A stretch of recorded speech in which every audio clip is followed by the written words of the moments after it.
Let me tell you the story about how I learned to draw. Dude, sure about that? Yeah, I'm pretty sure about that. Pointers first. This is not your typical inspirational story. I'm not that gifted Asian prodigy kid, whoever. No. Complete opposite, actually. I was a hopeless slob who had no talent at all. And I think that was actually kind of a good thing. Come along with me and let me show you why.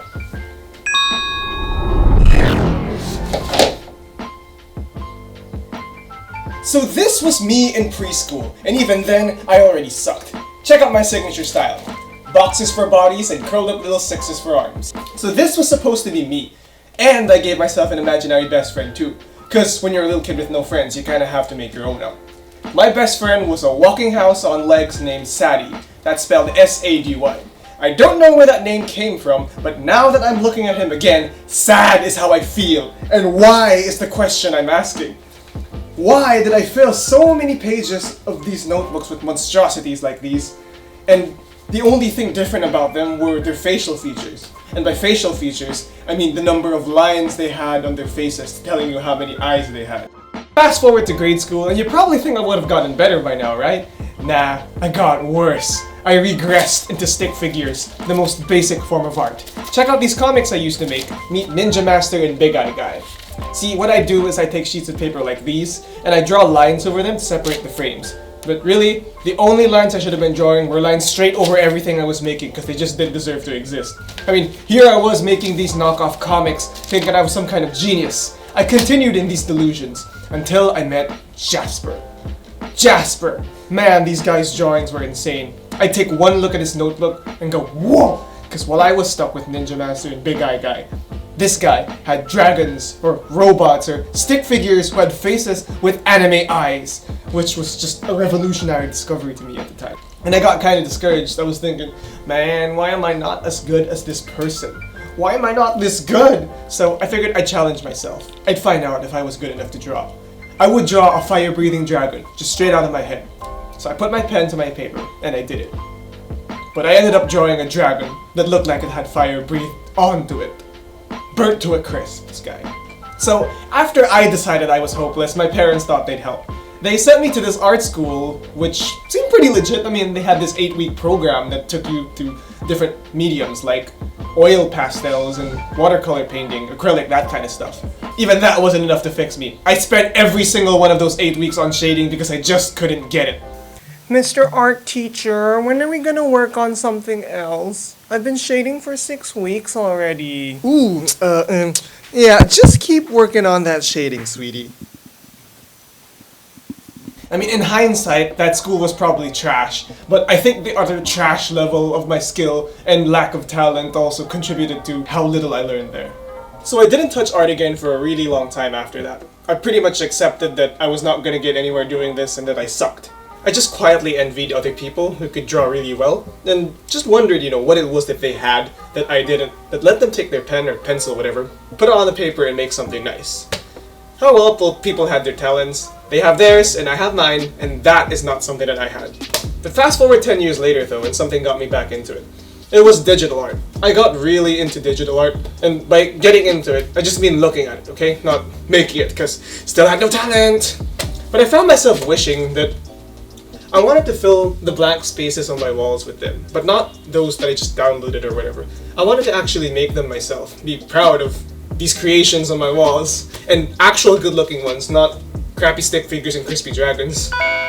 So I found this website, Drawabox.com, and these guys had a pretty different approach to learning how to draw. They had rules like you're not allowed to use pens because if you use pencils you can erase them, or compensate for your structural mistakes by shading over them or stroking too lightly instead. It was really weird at first. Like, Drawabox started me with only drawing lines, and then we moved on to planes and then ellipses and then boxes. And I could see why the site was named Drawabox, because I drew so many boxes that it felt like I was importing an entire warehouse into my room. Here's one of the exercises I drew for the boxes back then. And even that I sucked at, because it turns out drawing a box is actually really hard until you get how perspective and 3D jig works. And I didn't. I was getting pretty discouraged, but the website passed its philosophy onto me. It reminded me that what I was doing was difficult, and that I would suck, and that I should expect to suck. But that was okay, because sucking is kind of an intermediate step towards not sucking. and that I would eventually get it as long as I practiced and did so deliberately. So, I tried taking its advice, I slogged through it, and even when I thought I was getting nowhere, eventually it clicked. I learned how to do boxes and I was kinda happy with that. We later moved on to these cute little exercises with curves and these sausage thingies, where we learned how objects would interact in 3D space with each other. And it turns out that drawing actually takes a lot more thought than you think. You're always visualizing 3D space, trying to see how the objects move and interact with each other. But the first time I drew something that I actually was proud of was when we moved on to bugs. And it was my first bug that made me go, wait, what? I actually drew this? And this is when it started getting really fun, because now I was making things that looked like actual drawings instead of just childish scribbles. So after this, I got a bit more confident. I experimented a bit, and I wanted to try other things. I wanted to get into 2D drawing, that stylized, animation-style, unrealistic stuff. Gave it a few goes, and, well, like all things, didn't get it right away. Well, there was this girl I had a crush on at the time. Let's call her Dana. I knew Dana was really good at drawing, so I thought I'd get her advice too. Let's go take a look at how that went. Oh my gosh, Josh, you're so funny! She just laughed, and to be honest, I don't think I've seen her laugh that much until then. When I saw my own creation, I started laughing too, because this guy had a face that was just begging to be erased. And come on, who couldn't laugh at broken-nosed husky rip-off Aladdin and this demon I summoned while trying to draw a goat? Now that's quality art. Dana gave me some tips, and so did a bunch of other people. For the most part, I was looking at my own monstrosities and trying to figure out what exactly went wrong, and how exactly I could improve them. I started owning them, and I made it a point to post them on my wall. Both failures and successes both. Much to my parents' disappointment, but hey, Both were part of the process, and both reminded me of how far I've come from this. Instead of being disappointed in myself, I learned to laugh at myself instead. So I knew that I didn't have any talent. I didn't know how to draw anything naturally, and everything I did know how to draw, I knew because I'd failed at trying to draw it at least once before. And that was okay. I wasn't some talented prodigy who always had to get it right, or, keep his reputation, something like that. I was just a normal guy trying to figure stuff out. And since failing was expected, I gave myself permission to fail. Here's your license, sir. You're now officially allowed to suck. Ironically, it was my lack of talent that helped me learn how to draw. Accepting that this was a learning process and that, everyone who's good at art had to suck so bad before getting to the actual thing was what helped me get into the groove. It made it so that I wasn't comparing myself to how good I wished I was, but to how bad I already was. I wasn't special in the sense that art would just work for me, but I was also not special in the sense that art would never work for me. Because, surprise, surprise, sucking at things that you're new to is totally normal. So that meant that even someone like me, completely below average talent, could still learn just like everyone else. Something a music teacher once told me was that talent is a starting point, but practice is what builds it up.